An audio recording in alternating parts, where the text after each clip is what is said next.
弟兄姊妹平安，今天是2023年的12月6号。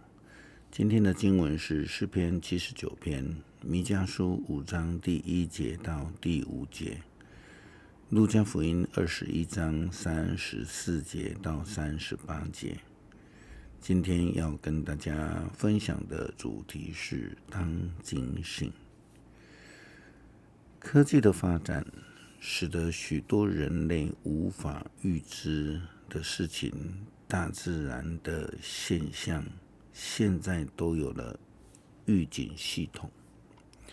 这个目的就是要让人们提出警讯，使人有所警醒，避免灾难来扩大。在印象当中，最早的这种预警系统就是空袭警报。虽然早期没有什么高阶的雷达系统，但是也因为当时候的飞机也飞得不是很快，所以传统的空袭警报系统还都蛮有效用的。虽然目前台湾有非常高阶的空袭这个雷达系统，但是目前台湾万安演习也都还沿用那一类的传统警报系统。还记得小时候曾经在演习的时间，跑到家里邻近的防空洞躲避。那在学校也曾经练习躲在桌子底下等等的这一些的动作。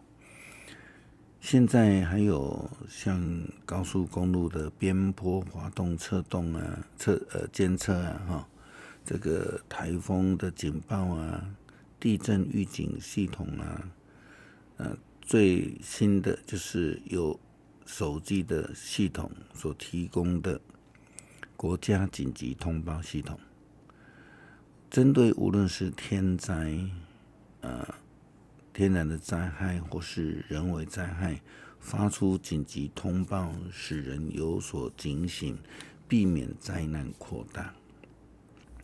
在信仰上面，耶稣基督提醒门徒们，当要警醒祷告，但是他们却仍然瞌睡，失去了警醒。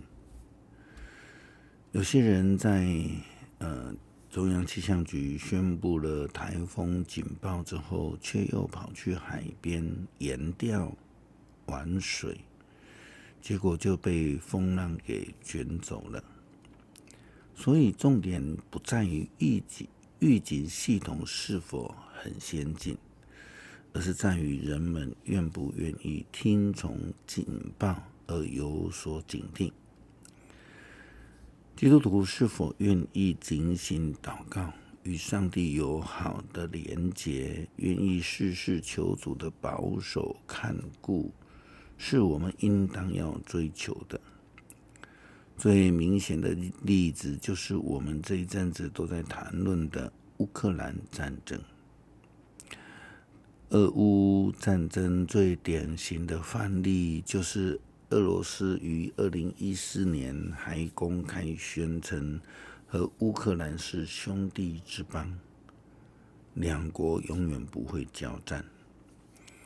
但是同时俄罗斯又策动入侵乌克兰的这个克里米亚前的叛乱活动，并且在后来强行并吞了克里米亚半岛。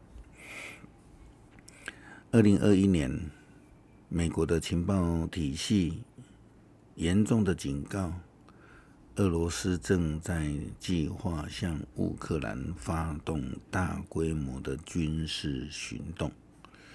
但是乌克兰国内仍然有一群宣称和谈就不会战争的，如同台湾目前也有一群联外的分子一样。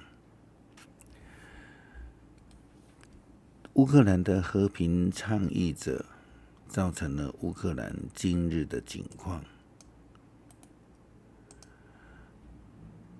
因为他们不警醒，然后就失去了江山。失去了和平，很多人民也因而失去了生命。弥迦书第5章第1节到第5节，先知的提醒：西安的子民，耶路撒冷的人啊，团结起来吧！我们被围困了，敌人在打以色列领袖的耳光了。上帝透过先知警告以色列人民要团结起来，已经被围困了。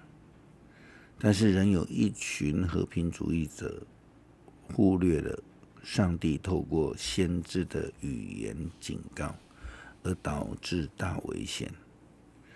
我们看到先知弥迦又继续的这样说道：上主说，以法莲地区的伯利恒啊，要在犹大诸城当中，你是一个小城，但是我要从你那里为以色列选立一位统治者，他的家系可追溯到亘古，所以上主要把他的子民交给他们的敌人，直到那快生产的妇人生下儿子，然后他的同胞要从流亡的地方回来，跟其余以色列人结合。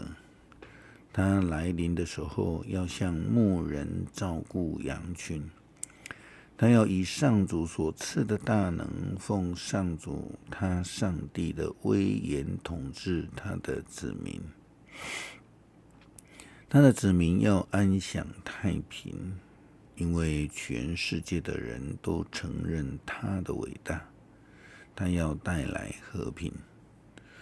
是的，从伯利恒将有一位拯救和平的君王来临。这是上帝赐给以色列人的盼望，因为他们被强敌攻击，流离失所，到处被收容成为难民，像是没有牧羊人的羊群一样。我们现在看到的乌克兰的情况，他们的人民都成了难民，还有全世界其他战争地区的难民一样。当警醒要谨慎，这是上帝给基督徒的旨意。路加福音第21章34到38节的经文，耶稣这样说道：必须警醒，你们自己要警醒，不要让酒肉和生活上的忧虑麻痹你们的心灵。恐怕那日子要忽然临到你们，因为那日子像罗网一样，它要临到全世界所有的人的身上。你们要警醒，不断的祷告，使你们有力量忍受一切要发生的事，得以站在人子面前。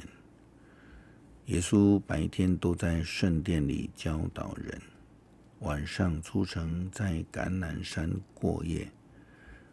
群众一早就上圣殿，要听耶稣讲道。耶稣基督提醒说，要警醒，在生活上要远离那一些会引人入罪的事，要透过祷告，使我们自己有能力来忍受一切即将要临到的事情，要依靠主来得胜。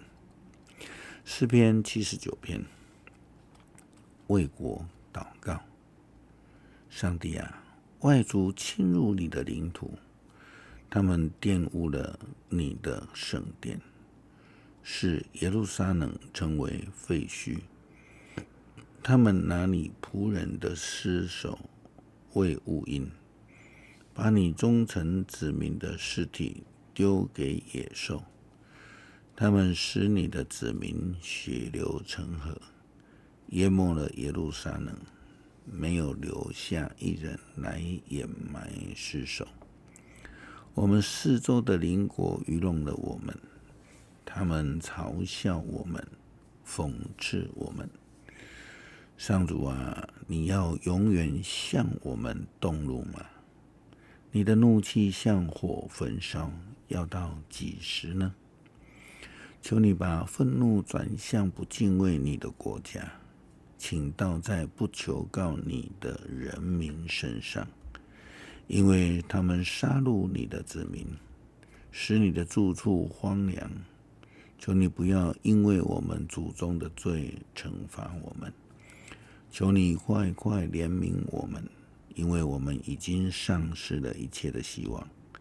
上帝啊，求你帮助我们，拯救我们，为了你自己的荣誉搭救我们，赦免我们的罪。为什么让列国发问，你们的上帝在哪里呢？求你让我们看见你惩罚列国，因为他们杀戮你的仆人。愿你垂听囚徒的呻吟，愿你用大能释放死囚。主啊，邻国加给你的耻辱，求你7倍还给他们。这样，作为你的子民，你牧养的羊群，我们要永远感谢你，颂赞你，直到万代。感谢主提醒我们，当警醒，使我们无论遇到任何的状况，都能够有所警戒，不被敌人恶者所影响。求主保守，因为我们没有能力靠自己胜过即将临到的困境，只有上帝能够赐平安，保守我们。感谢主，祷告奉主耶稣基督圣名求，阿们。